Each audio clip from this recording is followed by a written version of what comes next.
All right, I'm here with Adrian Peterson. Adrian, thanks. Thank you for having me. You grew up playing football in Texas, and you could have basically played football anywhere you wanted to. Why OU? Just really the tradition, tradition, and one thing really that stood out the most was their strength and conditioning staff, led by Coach Jerry Smith. We call him Smitty. Just how he was just transforming guys, being out in this 90-degree weather when it's torturing hot, and just going through all the different drills that we go through. It's like either mentally your mind gonna click and say, okay, my body can do this. Even though my body is shutting down, it's saying no. Mentally, I'm gonna be able to get through it and get this done because it's gonna benefit me, in the long run. And that's one thing that I definitely was, fed on and I love so much about Oklahoma. So are they to credit for you just truck sticking people and running people over, or was that natural? I must say, God has really blessed me with a tremendous talent. Coming to the University of Oklahoma really helped me reach, get to my peak. Help, fine tune me and keep me sharp and develop me, physically and mentally. They definitely helped out with the process. Recently, Coach Stoops had said he wants to see DeMarco Murray rush for 1,900 yards. Now, as one of the only OU players who has reached that, what do you think he has to do in order to accomplish that?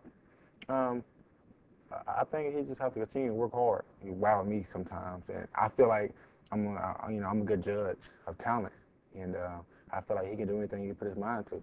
So 1,900, 2,000 yards is definitely up his alley. He just got to mentally lock in. How mental is it? How mental is the game?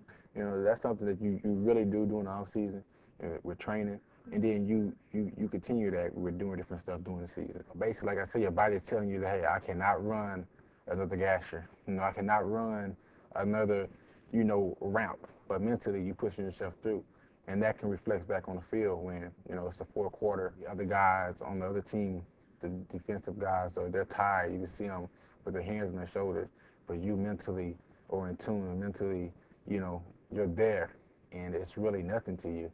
That's why that nickname All Day, comes in to play even more so when I came here, because I was, as the fourth quarter, third and fourth, that second half come around, I was just warming up.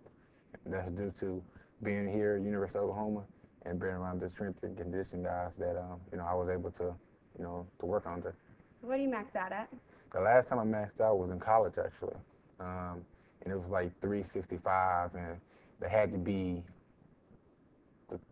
going into my junior year because I broke my collarbone, and then I left after that. So I would say after my sophomore year, when we did our testings, I maxed out like 365. Do you let anyone tackle you? That's definitely not the mindset. I'm trying to run through these guys or whatever it takes to get to the end zone.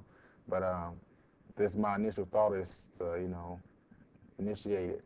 I want to bring the pain. I want to bring contact to you because I feel like as a running back, that's the mindset that you want to you want to present to people when they see you. You might have to try to hit this guy in the leg.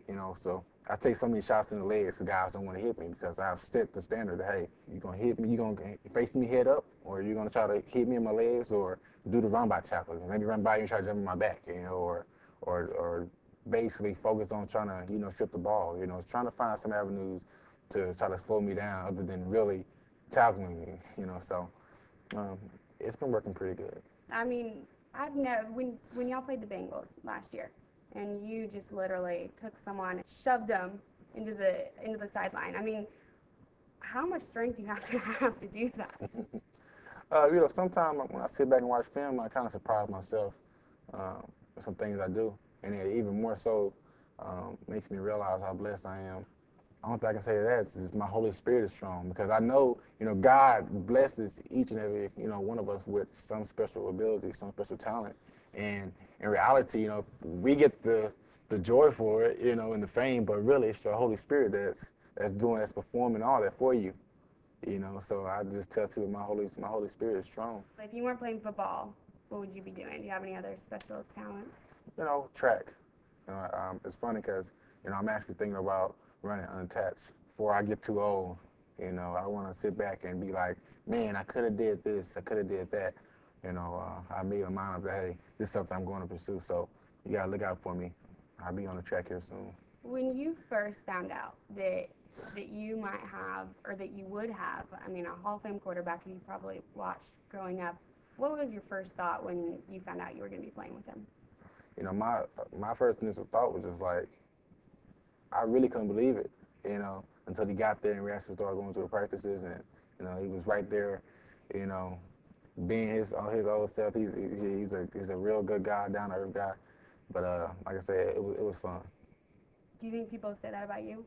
About me, I would hope so. I feel like I'm a down to earth person. Humble. That's the way I was raised, and ultimately, I know why I'm so successful. Would you say speed is your biggest strength? I would say part of my speed. I think it's a combination of three: my speed, my strength, and my vision. I think they're all equal. Vision to find a gap. Yeah, I think they're all up here, and with room to improve. So. What is the ultimate goal? When all is said and done, what's your ultimate goal? Oh, I would say my ultimate goal is to be the best player to ever play the game. And I say that in the sense, people you play running back, but I want to be the best player to ever play the game. I know from experience and through my life that if you set your mind to do something and you really have the will and desire to accomplish that, then you can accomplish it. But you got to envision the things that you want first. So those are the things that I envision. Being the best player ever play the game, having multiple Super Bowl, rings, and not only just being remembered as a great, the greatest player to ever play the game, but also as a great person. Not perfect, but a great, genuine person. Oh, all right. Well, thanks, Adrian. Thank Don't you. kill my hand. Oh, you too.